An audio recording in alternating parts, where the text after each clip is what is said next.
الشيطان الرجيم بسم الله الرحمن الرحيم السلام عليكم ورحمة الله وبركاته للنبي المصطفى رسول الله صلى الله عليه وسلم وإلى أرواح والدينا ومعلمينا وذوي الحقوق علينا أجمعين الفاتحة أعوذ بالله من الشيطان الرجيم بسم الله الرحمن الرحيم الحمد لله رب العالمين الرحمن الرحيم مالك يوم الدين إياك نعبد وإياك نستعين اهدنا الصراط المستقيم صراط الذين أنعمت عليهم غير المغضوب عليهم ولا الضالين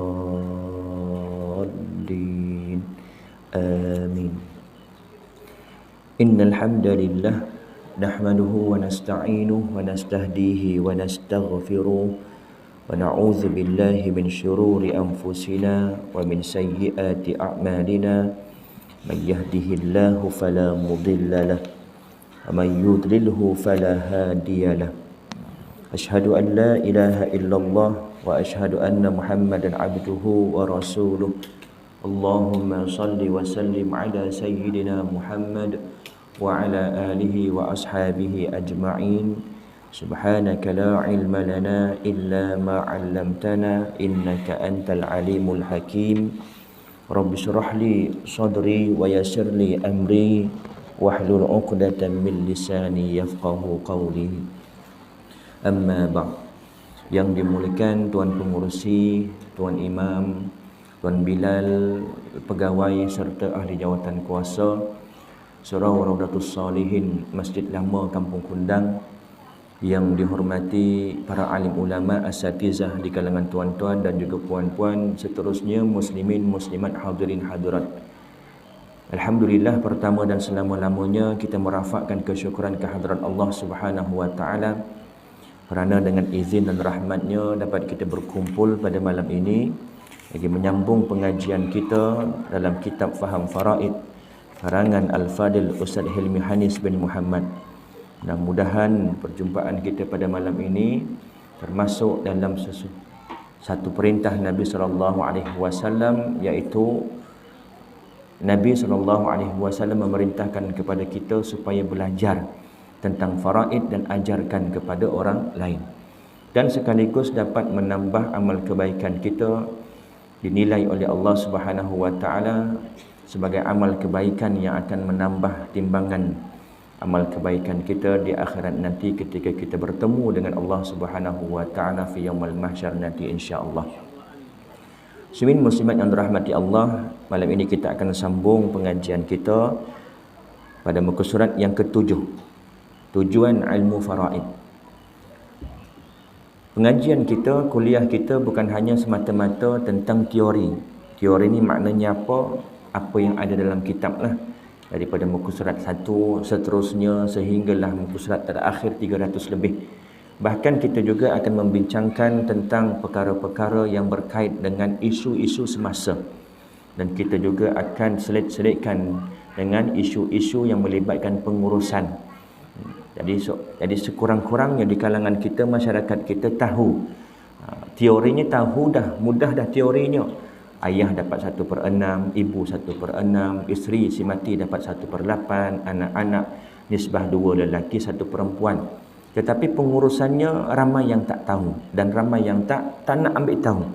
Kalau meninggal apa nak kena buat, dengan pihak mana nak kena berurusan, apa dokumentasi nak kena disediakan, apa bayaran yang dikenakan, berapa charge itu ini dan sebagainya. Kita juga akan selit-selitkan insya-Allah. Kerana matlamat kita, pengajian kita bukan hanya semata-mata teori, tetapi kita nak hindarkan ataupun nak mengatasi masalah-masalah yang berlaku di kalangan masyarakat kita yang berkait tentang isu harta pusaka, yang mana sehingga hari ini 90 bilion harta umat Islam yang tidak diuruskan, yang tidak dituntut, yang tidak difaraidkan. Kerana apa? Kerana masyarakat kita kurang celik tentang pengurusan. Hak tahu, masing-masing tahu hak. Aku punya 1/6 contoh, abang punya 2/6 contoh. Tahu hak, tetapi pengurusan tu tak tahu. dan tak tahu di mana nak rujuk. Jadi insya-Allah kita akan selit-selitkan juga. Tujuan ilmu faraid, muka surat 7. Ilmu faraid adalah bertujuan untuk menentukan dan memberikan bahagian tertentu daripada harta pusaka si mati kepada ahli warisnya yang berhak. Saya suka tekankan faraid ini untuk menentukan hak, supaya setiap waris tahu bahagian hak masing-masing. Menentukan itu fardu ain, kerana ianya faridatan minallah, kewajipan kefarduan daripada Allah Subhanahu wa taala. Akan tetapi pelaksanaannya bergantung kepada waris. Dalam arti kata lain, kalau waris nak ikut faraid, maka wajib ikut faraid. Kalau waris tidak mahu mengikut faraid setelah ditentukan, setelah ditetapkan, dah tahu dah bahagian masing-masing yang merupakan kewajipan dari Allah Subhanahu wa taala, tetapi mereka nak sama rata, mereka nak muwafaqat, nak takharuj. Takharuj ni maknanya apa? Melepaskan hak kita. Sama ada melepaskan separuh atau melepaskan semuanya. Contoh, arwah ayah kita ada tanah, 2 bidang tanah. Kita ada 2 orang adik-beradik. Bidang yang pertama, kita ada sebahagian daripada tanah tersebut. Bidang yang kedua, kita juga ada sebahagian tanah, 1/2. 2 orang adik-beradik lelaki. Kita nak ambil kira mudah, nak bagi nampak gambaran. Tanah yang pertama, saya kata dekat abang-abang, tak apalah tanah yang ini letak nama abang seorang. Itu dikira takharuj, melepaskan hak kita daripada tanah yang pertama tadi, yang mana sebahagiannya 1/2 bahagian saya lepaskan kepada abang saya. Nanti tanah yang kedua letak nama saya seorang, nama abang tak letak. Itu takharuj daripada pihak abang saya pula. Itu makna takharuj, melepaskan hak, sama ada sebahagian atau sepenuhnya, atau tak apalah abang ambillah semua arwah punya tanah. Saya tak nak. Saya dah ada tanah saya sendiri, dah ada banyak berpuluh-puluh ekar. Tak apa, abang ambil. Itu juga dikira takharuj, melepaskan hak, sama ada sebahagian atau sepenuhnya. Sama ada dengan imbuhan atau tidak imbuhan. Maknanya apa? Kalau misal kata tadi dia kata abang ambil nama abang seorang dekat tanah yang pertama, tetapi sebahagian itu ada bahagian saya, abang kena bayar. Itu maknanya ada imbuhan. Atau tiada imbuhan macam tadi, tak apalah abang ambillah semua. Saya dah ada tanah berpuluh-puluh ekar. Itu makna takharuj. Setelah apa? Setelah ditetapkan, ditentukan setiap ahli waris tahu dahulu. Kerana itu syarat untuk bolehnya, harusnya, keharusan untuk muafakat ataupun sama rata ataupun ikut sukalah nak bahagi macam mana. Syaratnya kena tahu dahulu. Dan di antara syarat lain, ahli waris akil baligh dan ada redha ataupun rela hati daripada yang mana waris sepatutnya dapat banyak, tetapi bila dah muafakat jadi sedikit, maka kena dapat redha daripada dia. Sama ada dia bersetuju ataupun tidak bersetuju. Jangan tanya dengan pihak yang asalnya sedikit jadi banyak, lepas bagi sama rata. Yang tu memang dia nak, tak payah tanya pun dia nak. Waris tu sepatutnya dapat 1/2 ekar, tetapi bila sama rata dapat 1 ekar. Jangan tanya dia nak ke tak nak. Tak perlu, tak wajib ambil redha dia, tetapi ambil redha ataupun rela hati daripada yang sepatutnya banyak, daripada 1,5 ekar sepatutnya dia dapat. Tetapi bila sama rata, bahagiannya jadi 1 ekar.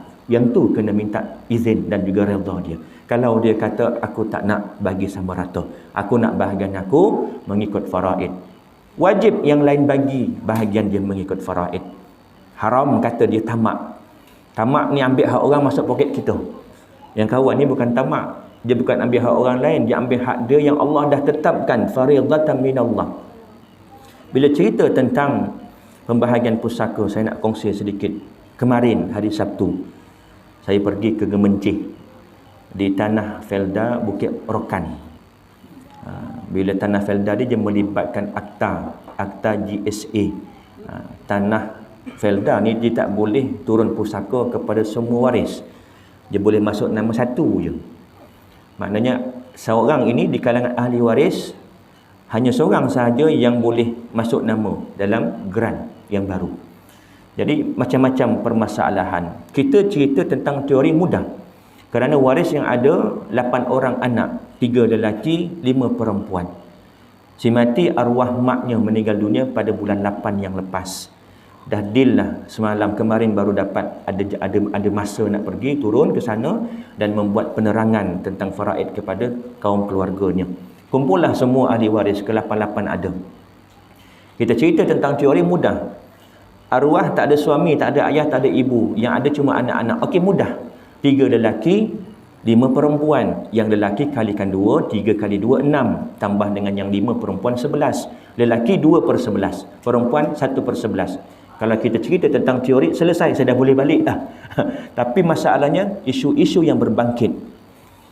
Yang perlu mendapat kesefahaman, muafakat di kalangan semua ahli waris. Nanti seorang-seorang akan timbulkan isu. Dulu arwah mak ada kata dekat saya, emas ini diberikan kepada saya dan juga 2 orang kakak yang lain. Ada saksi tak? Ada. Okey, ini dikira hibah. Harta ini dah tak termasuk dalam harta pusaka.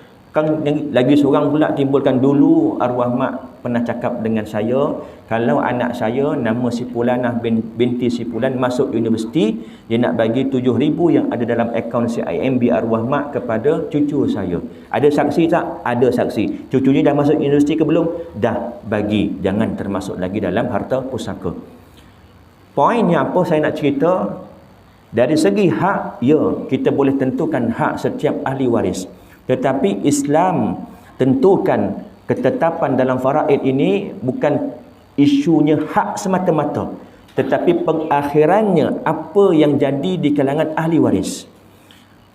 Kalau kita ikut hak semata-mata, boleh jadi ahli waris putus hubungan saudara. Berlaku tak? Banyak berlaku. Sebaiknya, kalaulah situasi sedemikian dan kita sebagai waris yang mungkin adalah harta sedikit, kalau tak dapat pun harta pusaka, kita boleh hidup dah dengan harta kita. Saudara kita ini, sama ada abang kita ke adik kita ke kakak kita yang memang hidupnya susah dan dia nak sangat harta tu, tak apalah, kita serahkan bahagian kita. Itu yang lebih baik. Cerita tentang hak, ya memang hak kita, tetapi penghujungnya apa? Kalaulah kita nak juga berlaku perselisihan, maka bukan itu tujuan matlamat Allah tetapkan. Kerana kita nak penghujungnya dapat harmoni, dapat aman di kalangan hubungan kekeluargaan. Sehingga malam ni, petang tadi ditanya lagi, isu-isu yang lama-lama pun masih berbangkit lagi. Apa antara contohnya, dulu arwah ayah ada tanam pokok buah-buahan, lebih 30 pokok, ada durian, ada rambutan, ada dukung. Tetapi abang yang sulung ni ditebang semuanya lepas arwah ayah mati. Kami ada hak tak nak tuntut ganti rugi pokok? Sampai tahap macam tu. Sampai tahap macam tu. Ni nak fikirkan hak saja semata-mata. Tetapi penghujungnya hubungan tu menjadi pecah, renggang. Itu yang kita tak mahu. Kita nak terapkan kepada masyarakat kalau boleh, memang betul faraid tentang hak, tetapi matlamat utamanya adalah hubungan sesama ahli keluarga. Silaturahim di kalangan keluarga tu tak putus. Yang itu lebih utama berbanding hak kita. Yang itu lebih utama. Apa guna kita dapat harta? Nak tamat apa? Bukan harta kita pun asalnya. Bukan kita yang bekerja, kita yang beli. Untung dah arwah mak ayah kita mati, kita dapat harta dah. Maknanya bukan daripada titik peluh kita sendiri pun. Itu pun tak bersyukur lagi. Tamak, nak itu, nak ini. Jadi kalau boleh, jauhkan perkara-perkara sebegini.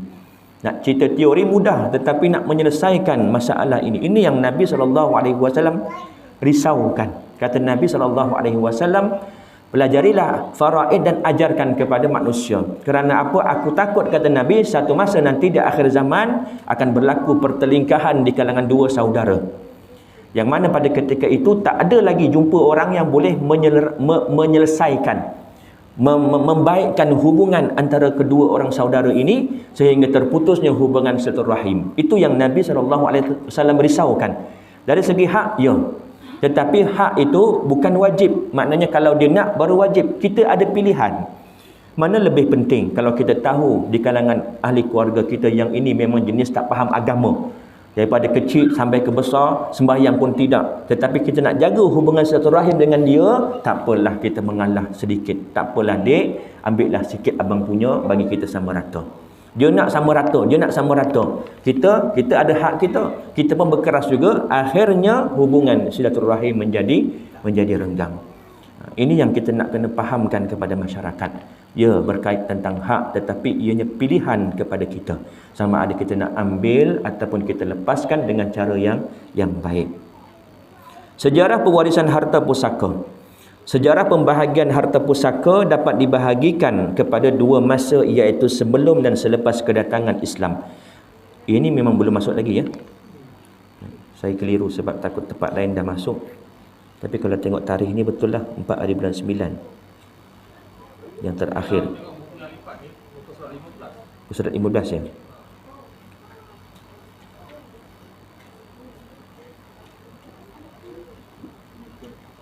Ya betul, minta maaf. Saya terlangkah. Ada surau Kundang 19 hari bulan 9.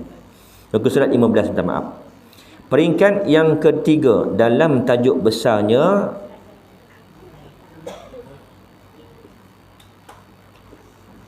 sejarah pewarisan Islam. Pada peringkat yang ketiga. Peringkat yang pertama, kita ulang kaji secara ringkas, iaitu sebelum kedatangan Islam. Ketika zaman jahiliyah, berlakunya pewarisan dengan cara nasab. Tetapi nasab di sini bukan nasab yang sekarang. Nasab yang sekarang, anak dapat harta pusaka ayah, datuk dapat harta pusaka anak, adik-beradik dapat harta pusaka si mati, anak saudara boleh dapat harta pusaka si mati, pakcik boleh dapat, sepupu pun boleh dapat. Tetapi nasab di sini hanya keturunan lelaki dewasa sahaja yang dapat. Yang perempuan tak dapat langsung walaupun dah dewasa. Yang kanak-kanak sama ada lelaki atau perempuan tak dapat mewarisi harta pusaka. Ini kita cerita tentang sebelum datangnya Islam. Bagaimana cara orang jahiliyah mewarisi harta pusaka.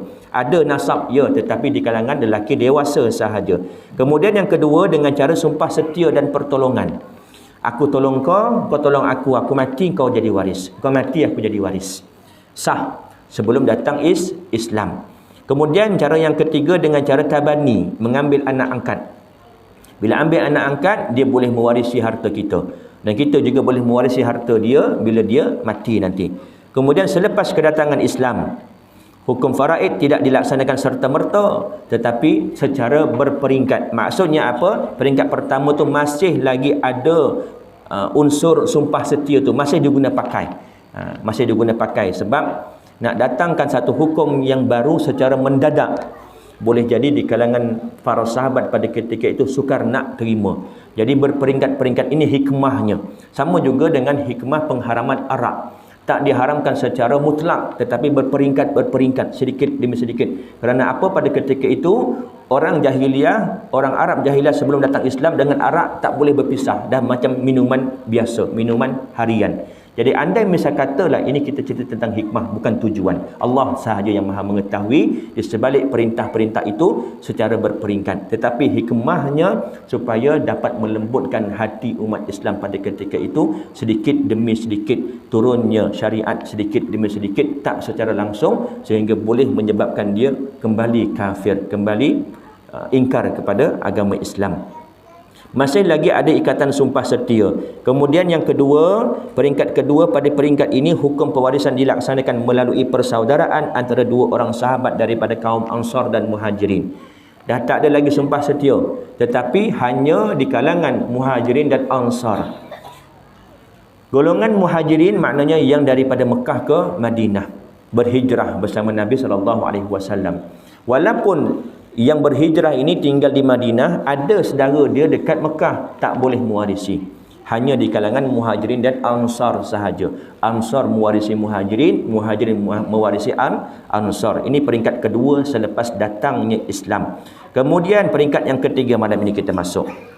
Seterusnya, hukum pewarisan pada peringkat kedua digantikan dengan wasiat wajibah bagi kedua ibu bapa dan kaum kerabat. Wasiat wajibah di sini maksudnya apa? Wajib berwasiat. Tetapi hukum wajib berwasiat pada ayat ini telah dinasahkan. Yang mana dulu asalnya hukumnya wajib. Wajib apa? Wajib berwasiat. Tetapi sekarang hukumnya bukan lagi wajib, tetapi sunat. Cuma ada isu semasa yang saya nak kaitkan dengan wasiat wajibah. Tak termasuk, bukan perkara ini, perkara yang lain. Nanti saya akan ulang, saya akan masukkan pada hujung-hujung nanti insya-Allah isu semasa berkait dengan wasiat wajibah.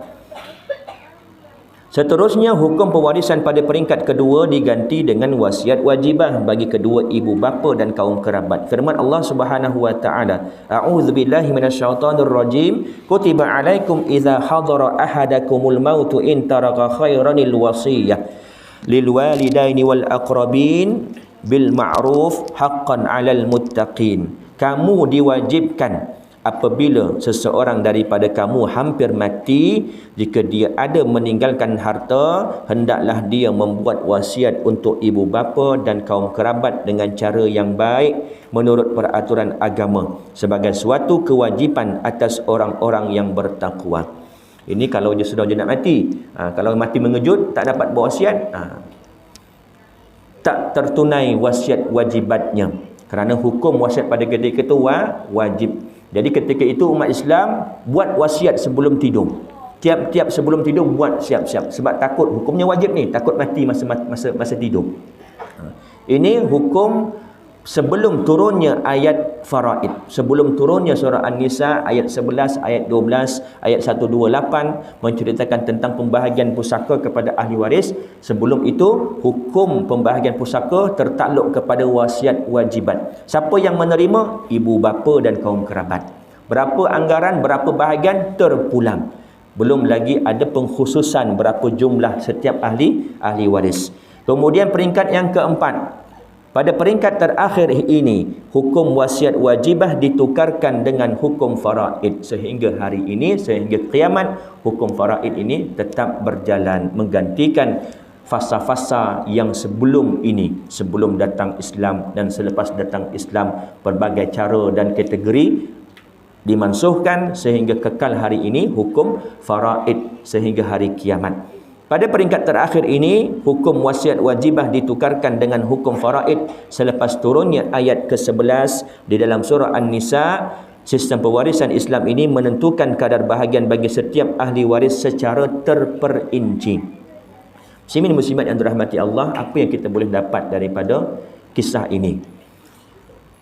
Sebelum datang Islam, wanita kaum muslimat terhalang daripada mewarisi harta pusaka, tak dapat langsung. Datang Islam, turun ayat dalam surah An-Nisa. Surah An-Nisa maknanya apa? Surah wanita. Untuk apa? Menaikkan martabat kaum wanita, yang mana asal mereka ini terhalang, tak dapat harta pusaka. Tetapi datang Islam memberikan harta pusaka. Lirrijali nasibum mimma tarakal walidani wal aqrabun walin nisa'i nasibum mimma tarakal walidani wal aqrabun. Bagi lelaki ada bahagian pusaka daripada peninggalan ibu bapa dan kerabatnya, dan bagi wanita juga ada peninggalan harta pusaka daripada kedua ibu bapa dan kaum kerabatnya. Allah menaikkan martabat wanita bila turunnya ayat berkait tentang faraid. Apabila turunnya ayat-ayat tentang faraid, baginda Rasulullah sallallahu alaihi wasallam bersabda, "Innallaha qad a'ta kullu dhi haqqin haqqahu fala wasiyata liwarithin." Dan hadis ini menjadi dalil bahawasanya sudah tidak ada lagi wasiat kepada ahli waris. Yang mana sebelum ini wasiat itu wajib kepada ahli waris, iaitu ibu bapa dan kaum keluarga. Kutiba alaikum idza hadara ahadakumul maut. Itu dalam bab wajibnya berwasiat kepada ibu bapa dan kerabat sebelum turun ayat faraid. Bila turun ayat faraid, dah menceritakan, mendetailkan bahagian suami, isteri, ayah, ibu, anak-anak, maka wasiat kepada ahli waris tak boleh lagi dah. Maknanya kalau nak buat wasiat, boleh bukan kepada ahli waris. Kalau kepada ahli waris, boleh ke tidak laksanakan? Tak wajib. Tetapi boleh ke tidak? Bergantung. Sebab apa saya kata bergantung? Kalau ada persetujuan daripada ahli waris, kalau kata tak apalah, kita tunaikan wasiat arwah mak, rumah ni bagi dekat adik yang bongsu. Kalau ada yang tak bersetuju, maka tak wajib, kena bagi bahagian dia, tebus hak dia. Contoh yang biasa kita dengar, nanti kalau mak dah mati, nanti arwah ayah kamu ada pesan dekat mak, kalau mak dah mati, ayah dah mati, rumah pusaka ni bagi dekat adik kamu yang bongsu. Biasa tak dengar? Biasa dengar.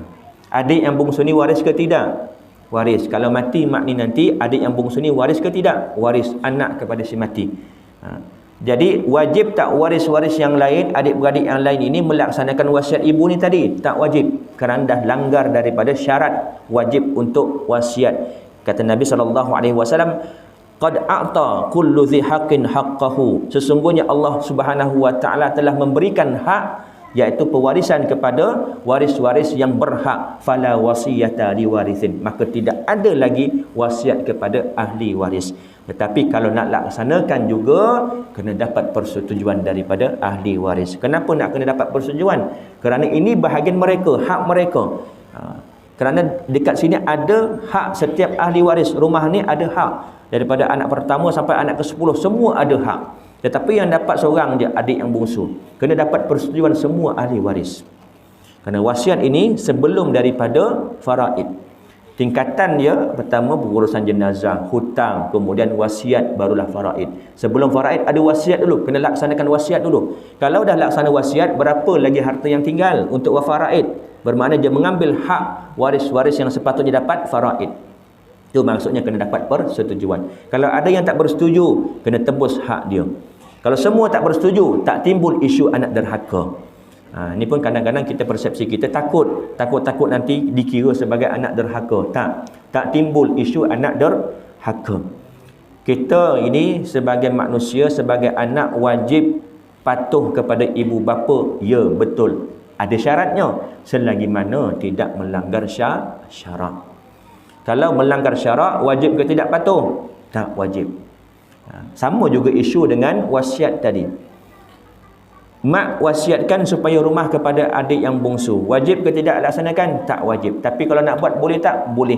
Kalau misal kata semua ahli waris setuju. Kerana dia dah mengambil hak daripada semua ahli waris. Yang bermaksud sesungguhnya Allah Subhanahu wa taala telah memberikan kepada setiap yang berhak akan haknya, iaitu dalam bab pewarisan. Ketahuilah bahawa tiada wasiat kepada ahli waris. Hadis riwayat Abu Daud. Hukum faraid. Sebelum saya masuk dalam bab hukum faraid, saya nak sentuh sedikit dalam bab wasiat wajibat. Wasiat wajibat yang berlaku di Malaysia hari ini. Tak termasuk dalam isu tadi ya. Isu tadi itu wasiat wajibat sebelum datang Islam. Yang ini wasiat wajibat sehingga hari ini masih lagi dijalankan. Tak semua negeri. Ada 4 buah negeri yang mana jawatan kuasa fatwa kebangsaan memutuskan, membenarkan, membolehkan, mengharuskan tuntutan wasiat wajibat. 4 buah negeri. Salah satunya Selangor, kemudian Negeri Sembilan, kemudian Melaka. Satu lagi saya tak ingat negeri mana. Ada 4 buah negeri yang enactment undang-undang keluarga Islam negeri masing-masing membenarkan tuntutan wasiat wajibat. Wasiat wajibat ini adakah hak kepada waris? Bagi 4 buah negeri dia hak, tetapi pilihan. Maknanya bukan automatik dapat. Dia kena tuntut di mana? Di Mahkamah Tinggi Syariah. Tuntut di Mahkamah Tinggi Syariah bila? Sebelum perbicaraan pusaka, sebelum bicara kuasa atau sebelum diuruskan pusaka. Kalau dah urus pusaka, dah submit borang, dah submit dokumen, dah bicara kuasa, baru nak tuntut wasiat wajibat, dah tak boleh dah. Dia kena sebelum daripada tuntutan pusaka, daripada ahli waris. Sama juga isu dengan harta sepencarian. Harta sepencarian yang lepas saya dah sentuh ya. Maknanya tuntutan itu sebelum daripada proses pusaka. Kalau dah mula proses pusaka, baru nak tuntut harta pencarian, mahkamah tolak. Tak boleh lagi dah. Syaratnya mesti kena sebelum daripada proses pusaka. Hukum pelaksanaan wasiat wajibah. Pelaksanaan wasiat wajibah adalah tertakluk kepada syarat-syarat seperti berikut. Anak lelaki dan perempuan daripada anak lelaki dan perempuan, iaitu cucu ke bawah, adalah layak untuk menerima wasiat wajibah. Kalau dalam faraid, hanya cucu sebelah anak lelaki sahaja. Tetapi wasiat wajibat, cucu daripada sebelah ibu pun boleh tuntut. Bukan automatik ya, dia kena tuntut baru dapat.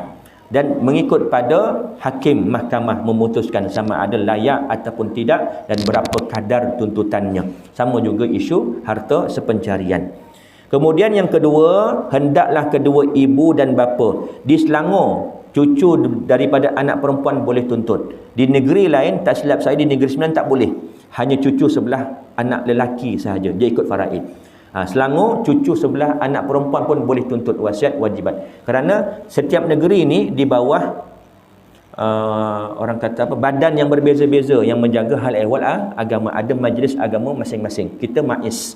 MAIS yang menguruskan. Ada punya enactment Undang-Undang Keluarga 2003 Selangor.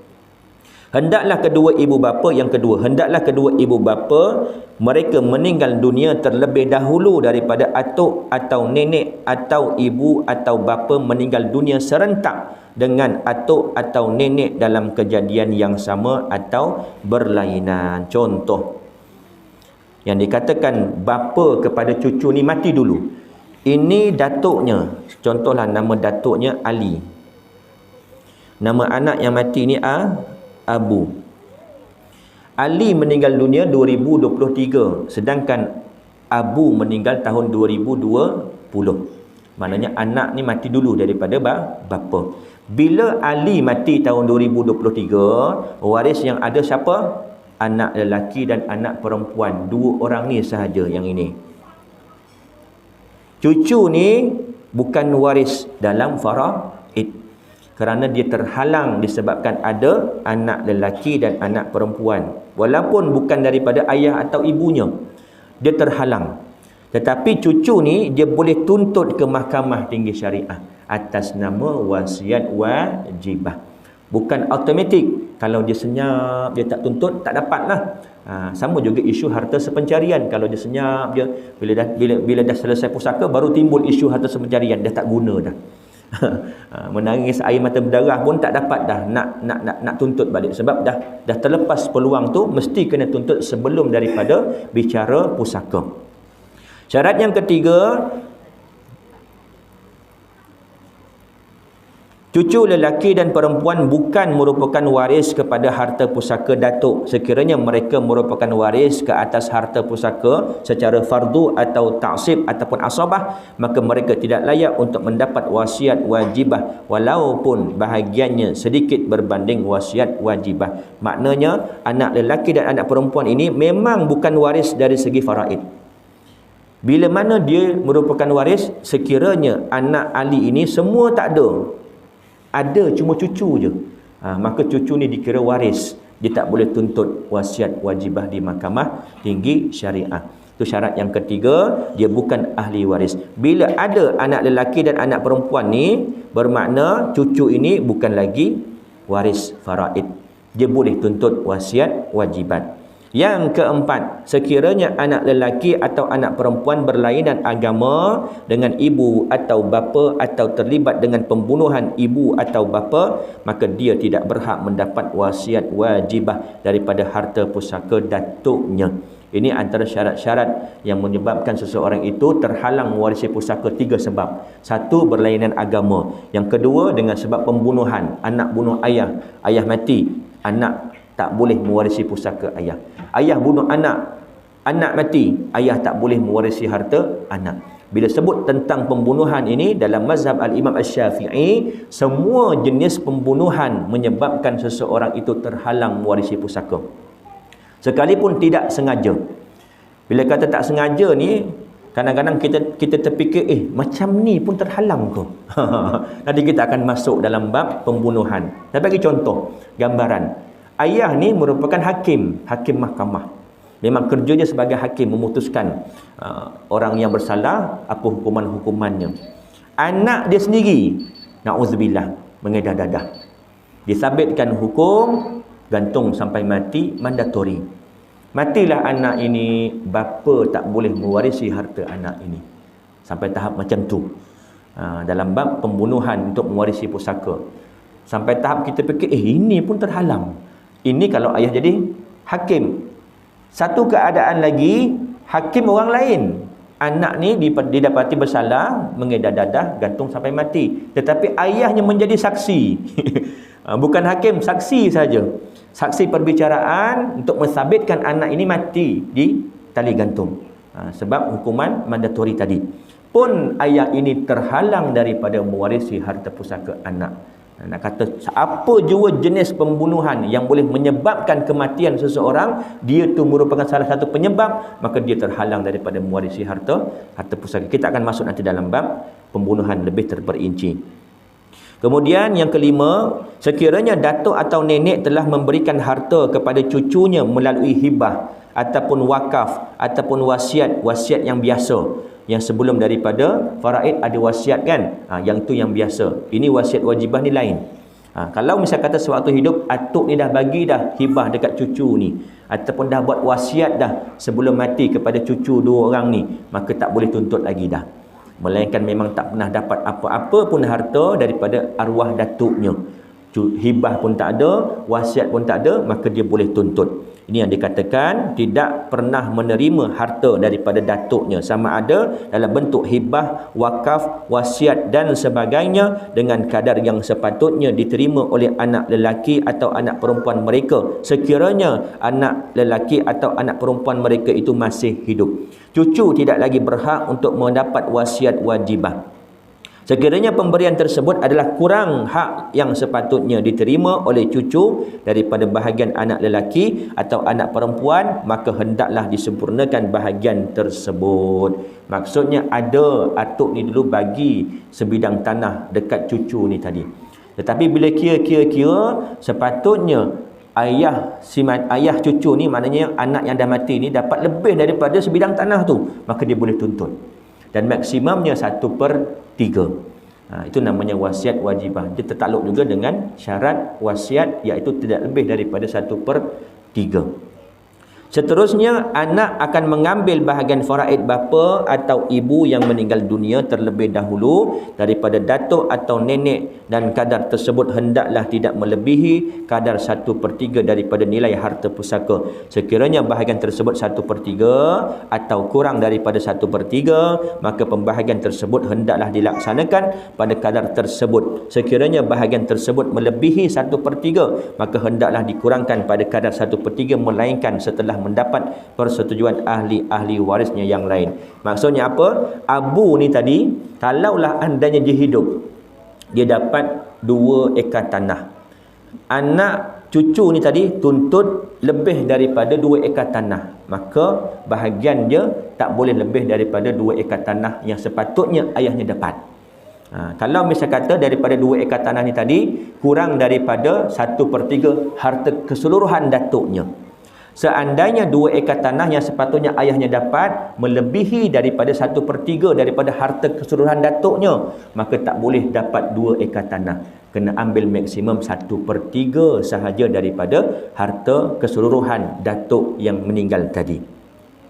Kemudian pembahagian wasiat wajibah boleh dilaksanakan setelah didahulukan urusan berkaitan mayat, wasiat ikhtiyariyah. Wasiat yang dibuat, yang dipilih oleh si mati semasa dia hidup. Itu yang dimaksudkan sebagai wasiat sebelum faraid.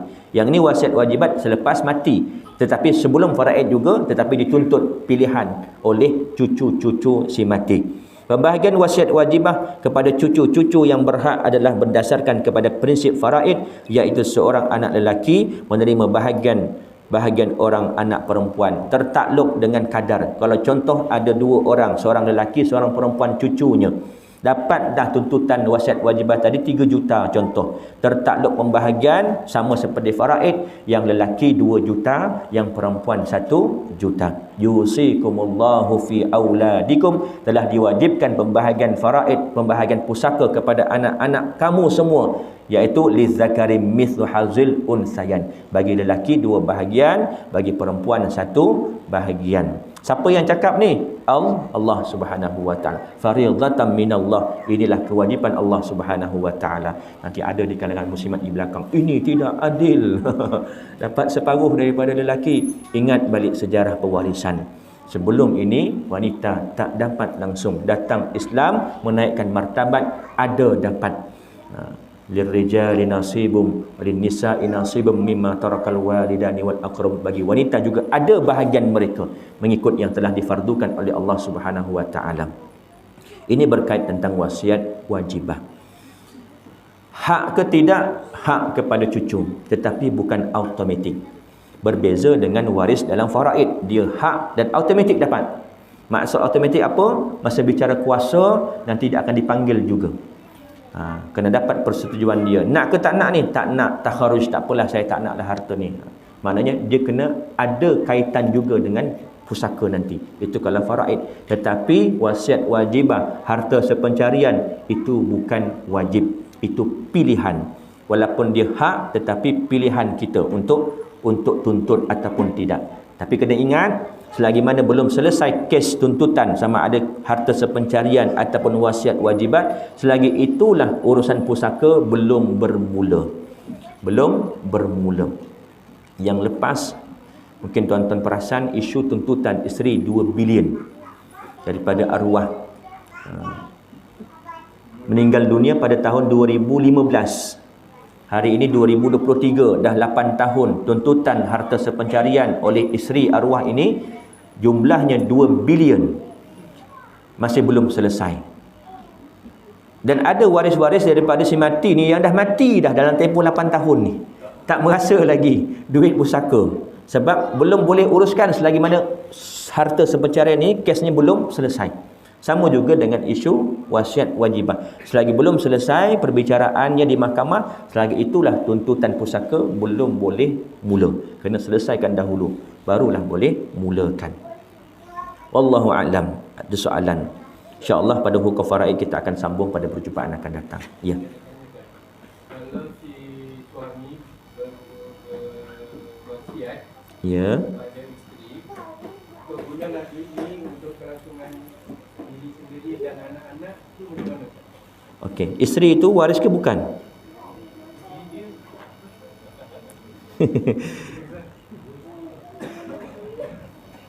Kita kena tahu dulu, orang yang diwasiatkan itu waris ke tidak? Waris ni ada 25 orang. 15 lelaki, 10 perempuan, nanti kita akan masuk. Dikatakan waris ni, walaupun dia waris yang hujung, tapi dapat tak pusaka? Kalau tak dapat, dia boleh terima wasiat. Walaupun dalam konteks wasiat ahli waris tu 15 lelaki, 10 perempuan, 25, dia ada termasuk. Tetapi bila kira-kira, dia tak dapat rupanya sebab terhalang ada anak-anak si mati. Boleh diterima wasiat. Jadi isteri ni tadi, adakah ahli fardu atau asobah? Ahli fardu. Ada bahagian dia, iaitu 1/4 atau 1/8. Sama ada 1/4 bila si mati tiada anak. Kalau si mati ada anak, dapatlah 1/8. Jadi diwasiatkan begitu, kalau abang dah mati nanti, duit ni amount sekian-sekian kamu gunakan untuk perbelanjaan kamu dan anak-anak. Termasuk dalam hukum wasiat. Berbeza dengan hibah. Dia bagi siap-siap, tak apa, ni duit ni kamu guna sayang. Guna yang untuk kegunaan kamu dan juga anak-anak. Dia tak sebut kalau abang dah mati nanti. Itu beza antara hibah dan juga wasiat. Wasiat ni dia dah mention kalau ayah mati nanti, kalau mak mati nanti. Dia cakap masa hidup, tetapi penyerahan selepas mati. Hibah ni cakap masa hidup, penyerahan masa hidup. Atau ada dua. Dalam di MAIS kita boleh buat dua dokumentasi untuk hibah. Satu, hibah mutlak, maknanya hibah bagi siap-siap masa hidup, siap tukar nama. Yang kedua, hibah bersyarat. Hibah bersyarat maknanya tunggu mati nanti baru dapat. Dia tertakluk dengan hukum wasiat. Jadi berbalik kepada soalan tadi, boleh ke tidak kalau waris-waris yang lain, kalau waris yang ada tu pun anak-anak juga, semua tu je, tak ada lagi waris lain. Ayah si mati dah tak ada, ibu si mati dah tak ada, cuma adik isteri dan anak-anak. Anak-anak semua setuju, okey kita gunakan. Mana harta yang tadi tu tak termasuk dalam harta pusaka. Si mati ada tak harta pusaka yang lain? Mesti ada. Selain duit tu tadi, mesti ada kereta, mesti ada motor, mesti ada tanah, mesti ada rumah. Yang tu wajib difaraidkan kepada waris-waris sedia ada. Bahagian ni, bahagi-bahagi faraid ni pun kita kena bijak. Maksud bijak ni apa? Contohlah kenderaan, kereta, motor. Waris si mati ada 10 orang. Nama siapa nak masuk ni? Tak boleh masuk 10 nama. Itu konsep takharus kena ada. Dan kena ada kesefahaman di kalangan ahli waris. Tak apalah long, letak nama kau je lah long, kami ada adik semua setuju. Nak kena bayar tak ni kata long? Tak apa, alah motor berapalah sangat. Itu takharus. Menyerahkan hak sebahagian yang ada pada motor tu, semua waris ada hak. Tetapi mereka semua menyerahkan sebahagian yang ada pada motor itu tanpa imbal, tanpa balasan. Kalau ada seorang kata, okey Long, tak apa lah Long, Alang ambil motor tu, tapi Alang bayar kat saya 100. 100 je, boleh lah Long. Kalau ikutkan bahagian dia lebih 100. Tetapi dia kata, tak apa, Alang bagi kat saya 100 je. Kalau ikutkan bahagian dia mungkin 300. Harga motor 3,000. Semua lelaki. Kalau seorang jatuh 300. Tapi yang adik ni kata bagi ke adik 100 je bang. Abang ni bagi, wajib bagi kerana menebus hak. Sama juga dengan isu yang tadi. Wallahu a'lam. Ada lagi soalan? Muslimat kalau ada soalan? Ya. Masing-masing pening.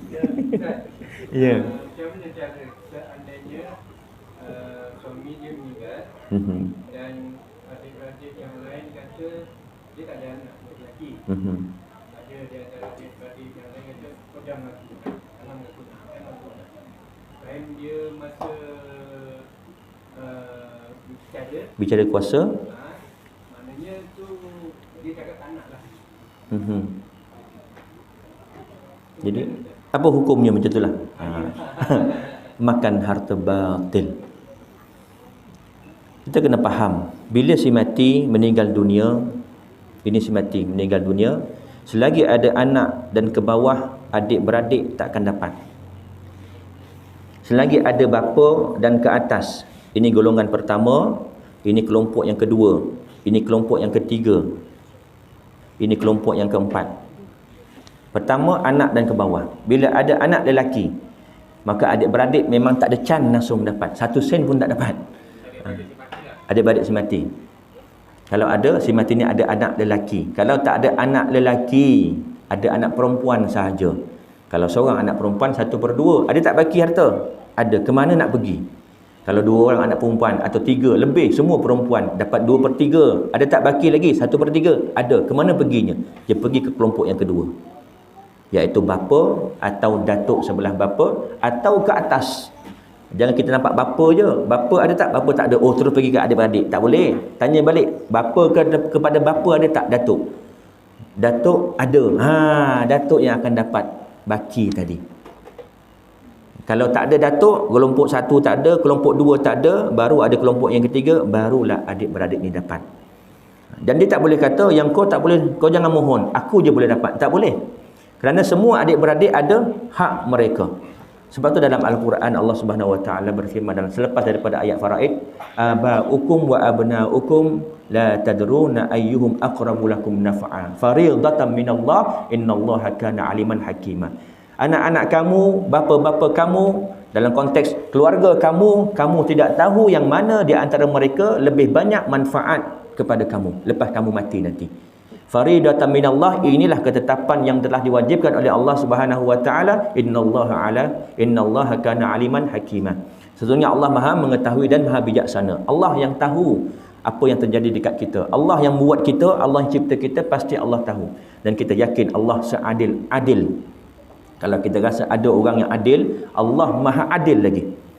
Dan ketetapan Allah itu meliputi semua aspek. Jadi kalau misalnya kata ada abang sulung kata, kau adik, kau jangan tuntut. Nanti bicara kuasa masuk nama aku seorang je. Makan harta batil. Dia bukan untuk dia seorang. Maknanya untuk adik-beradik yang lain tu jangan mengaku baru kau nak. Ini untuk isteri dia dengan anak dia saja. Mana abang ke adik ke apa semua tak dapat. Cuma si isteri dengan si anak saja. Bukan dia yang mencarilah. Sebelum tu dah ditetapkan faraid belum? Tak boleh. Sebab tu syarat itu dikira takharus tu. Maknanya menyerahkan hak. Adik-beradik ni menyerahkan hak. Okeylah, kita sepakat kita jangan ambil bahagian tanah ni biar dekat isteri si mati. Biar dia dapat seorang untuk anak-anak dia nanti. Sebab anak arwah ni tak ada anak lelaki. Sepatutnya kita dapat adik-beradik. Contoh macam itulah. Tapi kita sepakat jangan ambil bagi dekat isteri si mati untuk anak-anak. Kalau misalnya kata belum ada ketetapan faraid, maka tak sah takharus tadi. Syarat takharus tadi kena tahu dahulu bahagian masing-masing. Kenapa ulama meletakkan syarat tu? Contoh, saya bagi contoh. Ada orang menyerahkan hak semuanya. Aku tak naklah harta arwah ayah ni, tak apalah kau ambil dah semua. Betul ni? Betul. Confirm ni? Confirm. Kau tahu tak bahagian kau berapa? 3 juta. Nanti dulu. Kena tahu. Bila tahu baru timbul rela. Baru timbul ikhlas nak menyerahkan. Sama juga isunya lepas 10 tahun, lepas 20 tahun dulu bagi sama rata. Lepas 10 tahun dah mengaji, datang kuliah tentang faraid, tahu dah, oh sepatutnya aku dapat 2 ekar dulu. Tapi dulu 10 tahun kira-kira bagi sama rata aku dapat 1 ekar je. Kalaulah dulu aku tahu. Ini tidak. Timbul penyesalan. Sebab apa? Tak tahu dulu. Sebab tu ulama meletakkan syarat kena tahu. Kalau dah jadi macam ni, isteri kepada si mati kena tanya balik dengan adik-beradik si mati. Sepatutnya dulu abang, adik, kakak ni ada bahagian dekat tanah ni. Macam mana sekarang? Kalau misal kata adik-beradik ni kata tak apalah, contohnya namanya Minah. Tak apalah Minah, engkau bukan orang lain, ipar kami juga. Anak-anak engkau tu anak saudara kami juga. Tak apalah, kami lepaskan bahagian kami. Tapi abang semua tahu kan bahagian abang? Tahu, kami tahu dah. Sepatutnya kami dapat ada bahagian dekat tanah ni. Sekian. Selesai masalah. Tapi kalau macam kata sekarang ini baru dibicarakan, tiba-tiba ada di kalangan ahli keluarga, adik-beradik tu tadi kata, saya nak bahagian saya. Isteri ni kena bagi. Sama ada bagi tanah tak boleh lah, sebab kita ada kanun tanah negara. Tak boleh suka-suka masuk nama orang. Melainkan jual beli kena syarat 1 ekar 1 nama je dah boleh masuk, ataupun pusaka semua waris boleh masuk. Maksudnya menyerahkan, tebus hak dia. Okeylah, tak apalah, akak nakkan bahagian akak kat tanah ni. Akak nak berapa? Saya cuba usahakan, kalau ada duitnya saya bagi. Tak apalah, kamu bagi 1,000 dah lah. Contoh 1,000 dah lah. Wajib bagi. Itu hak kakak ni tadi. Sebab Syekh Syed Saltut, guru kepada guru saya Ustaz Harun Nizam bin Mat Husin, ditanya dengan gurunya Syekh Syed Saltut, seorang ahli jawatan kuasa Darul Ifta. Darul Ifta ni jabatan mufti satu Mesir. Kalau kita di Selangor, jabatan mufti negeri Selangor, jabatan mufti negeri Pulau Pinang. Ini satu Mesir. Besar. Dia pernah ditanya, andai misal kata kita dapat harta pusaka daripada mak ayah kita yang mana dulu mereka tak bagi mengikut faraid, macam mana status harta yang kita dapat ni? Kata Syekh, kalau kita tahu harta yang kita dapat ini daripada arwah mak kita, yang mana dulunya sepatutnya dapat 1 ekar je, tapi dapat 2 ekar, jatuh kepada kita, anak-anak dapat 2 ekar, bahagia ikut faraid, wajib kita tanya dekat waris-waris mak yang lain. Maknanya adik-beradik mak tu kena tanya. Kalau belum tahu, dulu tak ditentukan faraid. Ni kalau tahulah. Kalau tak tahu, la yukallifullahu nafsan illa wus'aha. Serah pada Allah Subhanahu wa taala. Kalau kita tahu, memang kita dapat harta pusaka daripada arwah mak, yang mana mak dapat dulu bahagi sama rata, tak ikut pusaka, tak tentukan pun pusaka. Wajib untuk kita tanya kepada waris adik-beradik mak, sama ada yang masih hidup, kalau dah mati anak-anaknya pula, kerana tu waris dia. Tanya, dulu ni arwah mak kita, arwah ayah kita ni dulu bahagi sama rata, dan saya yakin, saya tahu memang tak ikut faraid, tak tentukan pun, mereka tak tahu nak rujuk kat siapa. Orang dulu kan nak rujuk faraid ni satu benda yang asing. Saya faham, satu benda yang asing. Sekarang ni pun alhamdulillah dah mula nak menyebar di kalangan masyarakat. Dalam tempoh 2-3 tahun dah mula masuk dalam silibus subjek syariah bagi SPM. STP pun dah ada silibus untuk faraid. Dan di TV pun dah mula masuk, setiap hari Ahad ada slot faraid di TV Hijrah. Masyarakat dah mula celik. Dulu mungkin tak terdedah. Bahagi ikut suka je lah, ikut sepakat. Syarat tu kena ada sepatutnya, kerana ini adalah ketetapan faridatan minallah. Kena tanya. Ya? Kalau tahu dulu. Kalau dulu tak tahu, kena tanya dengan waris-waris ni. Dulu ni ayah kita, mak kita ni bagi sama rata ni. Dulu diorang tak tahu faraid.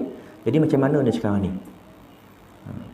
Sepatutnya bahagian mak kau, bahagian ayah kau lebih ni, sebab ayah kau lelaki. Bahagian mak aku sikit. Macam mana kira ni? Alah, tak apalah. Balas. Orang Arab kata balas lah. Selesai. Kita tak nak nanti akhirat nanti kita ditanya. Sebab kita dah mengambil hak orang lain. Atas kesilapan mungkin orang tua kita, mereka wallahu alam, kita tak tahu. Orang yang tak tahu ni insya-Allah mudah-mudahan diampunkan Allah Subhanahu wa taala, kerana tak tahu. Kita yang tahu ni jangan buat tak tahu. Maknanya kita dah ambil hak orang lain sepatutnya. Kena tanya dengan yang sepatutnya, macam mana nak kira balik ni. Kalau perlu kira balik, Dulu seekar tanah. Okey, sekarang berapa harganya? Ataupun nilaikan dulu punya nilai. Berapa harga dulu? Sepatutnya mak aku dapat nilaiannya contoh 10,000 je. Tetapi dapat 20,000. Ada 10,000 lebih ni, macam mana ni? Nak kena bayar balik ke tak nak?